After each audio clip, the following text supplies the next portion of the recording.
Hi, I'm Beth. Thanks for joining me for today's restorative yoga class. This restorative yoga practice is focused on how to relax, being supported by props. You'll see we have some props over here while you rest and relax into your posture. We'll be practicing a pose called child's pose or balasana. This video is a updated version of the first video I filmed for YouTube. And how we're going to do it is we'll start with a breath practice, pranayama. It's called square breathing. After the breath practice, we'll move over to the prop setup and I'll set you up for your child's pose. And then while you're resting in your child's pose, I will do a reading. And the reading is going to be from this book, Myths of the Asanas. And it's all about stories about where yoga poses got their names. All right, so we'll start with a breath practice. For this breath practice, make sure you're seated or standing in a way that your spine can be elongated so that you can easily access the breath in your body. I'm seated on a little stool. You might be on the floor on a cushion. You might be seated in a chair. All of those options are just fine as long as you feel that your body is seated and upright. Okay, start to turn your attention in toward your breath. You can do this by closing your eyes if that helps you draw your attention inward. You can also leave your eyes open, softening your gaze and paying attention to your breath. First, we're simply noticing where we feel the breath in the body.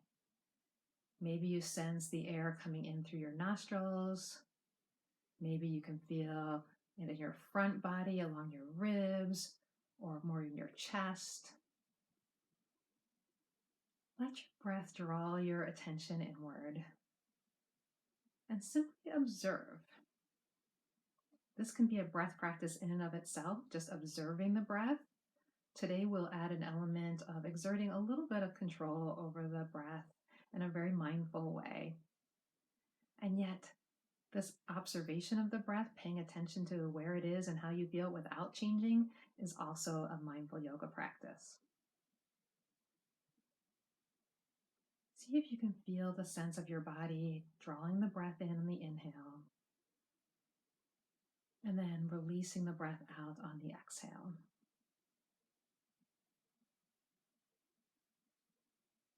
And as you're doing this, begin to allow the inhale and the exhale to be about the same length.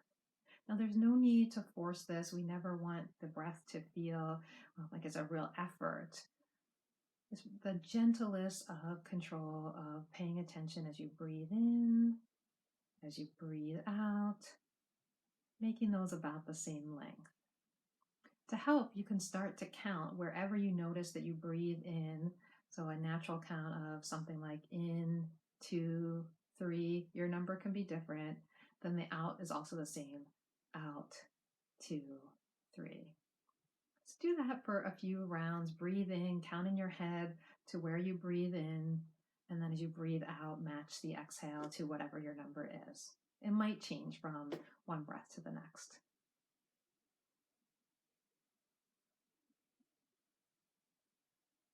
I'll do one aloud. In, 2, 3. Out, 2, 3. Continue breathing this way as I introduce square breathing. So for square breathing, we are going to use a count. We'll start with a 3 count. If that is too short or too long for you, you can do a 2 count or a 4 count. We'll start with 3. Our inhale and exhale are going to be the same length like we just did. The element that we're going to add is at the top of the inhale, we add a brief hold of 3, and then we exhale for that same number 3. At the bottom of the exhale, we add another brief hold for 3, holding with the breath out. These breath holds are very, very gentle. Again, not a lot of force to that. It's simply before you draw the breath in, you take a pause of that same length, the 3 count, and then as you take the breath out, another pause. So you'll get it. Let's give this a try. I'm going to use this 3 count, but remember you can alter it to a count that works better for you if needed. So as you breathe in, you can count in your head and follow me. In, 2, 3. Hold the breath in, 2, 3. Out, 2, 3. hold the breath out, 2, 3. Again, in, 2, 3. Hold the breath in, 2, 3. Out, 2, 3. Hold the breath out, 2, 3. And continue. You can see I was making the shape of a square with my hand if you are looking at me. And that's just indicating that we're doing 4 elements of breath, each element equal length. We start with an inhale. We gently hold the breath in. We exhale. We gently hold the breath out. A few more rounds like that on your own, using whatever pace of breath works for you.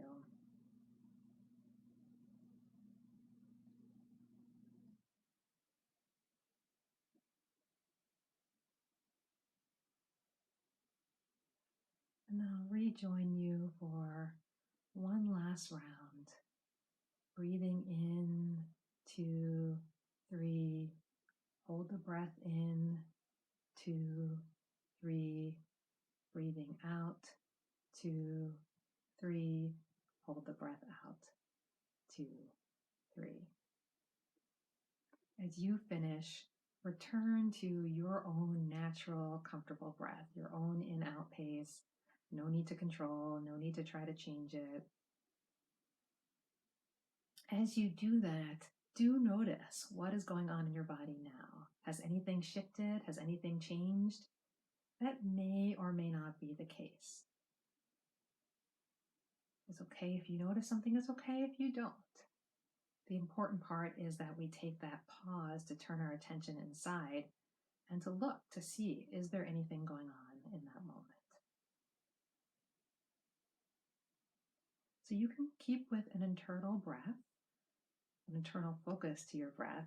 I'm going to slide over to my prop setup as I start to talk you through child's pose or balasana.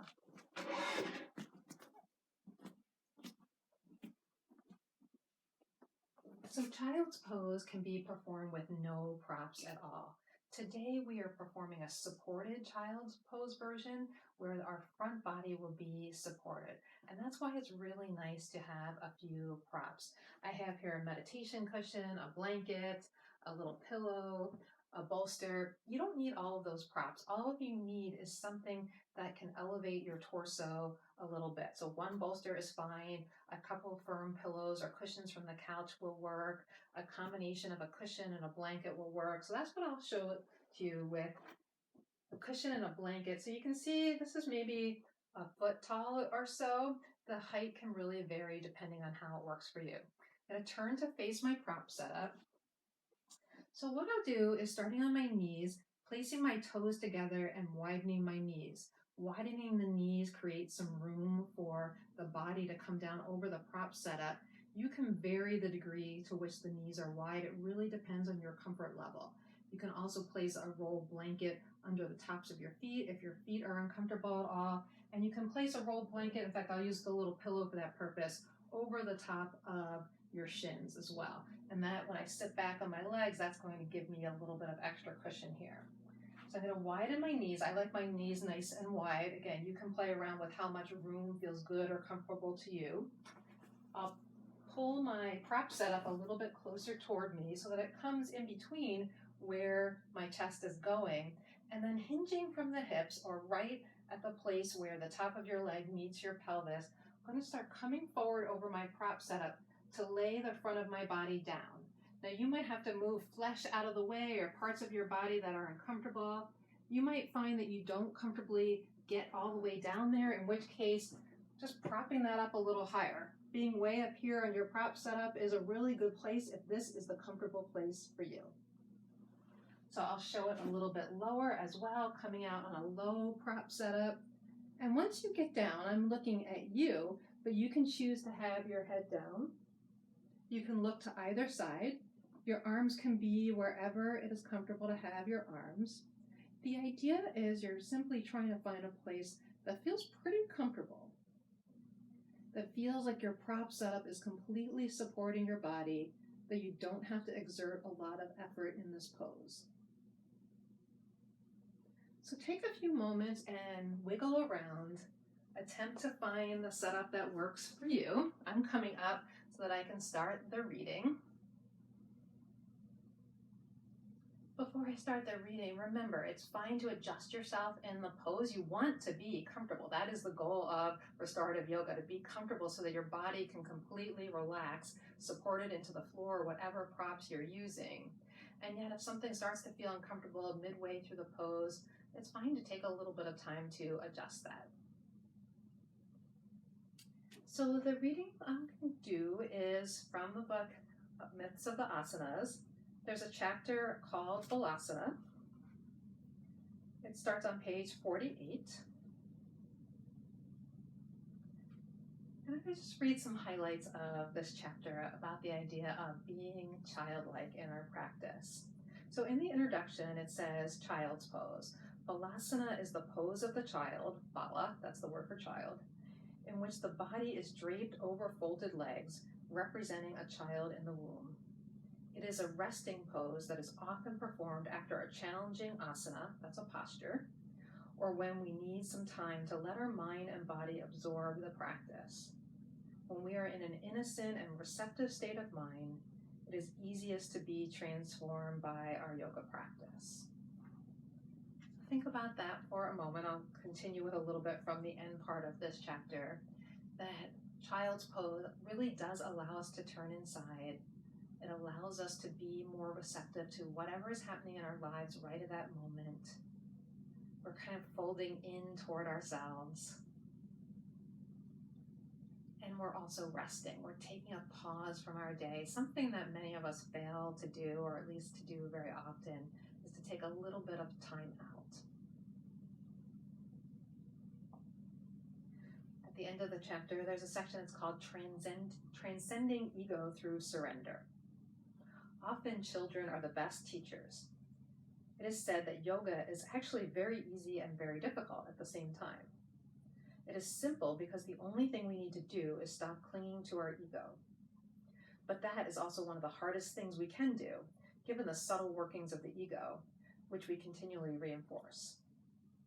According to both the Yoga Sutra and the Bhagavad Gita, the ultimate goal of yoga lies in our surrender to a higher power. Yoga is usually regarded as a practice that liberates us from the ego, but at the same time, it binds us to the divine through love. And this is what the child's pose symbolizes. It is the childlike surrender to the divine that opens up the pathways of grace. And all past, present, and future sages of yoga will testify that grace is what we need, as we are all dependent on something that is greater than ourselves. We often do not realize this enough, that take many things for granted, the ground we stand on, the air we breathe. But it may all be taken away from us at any moment in time. And then surrender is all that is left to us. In surrender, we truly open ourselves up to receive and also to give. Balasana invites us to cultivate this childlike quality. So as you rest for a few more moments in the pose, that idea of the divine is whatever works for you for that to be. It's just connecting to something larger than yourself.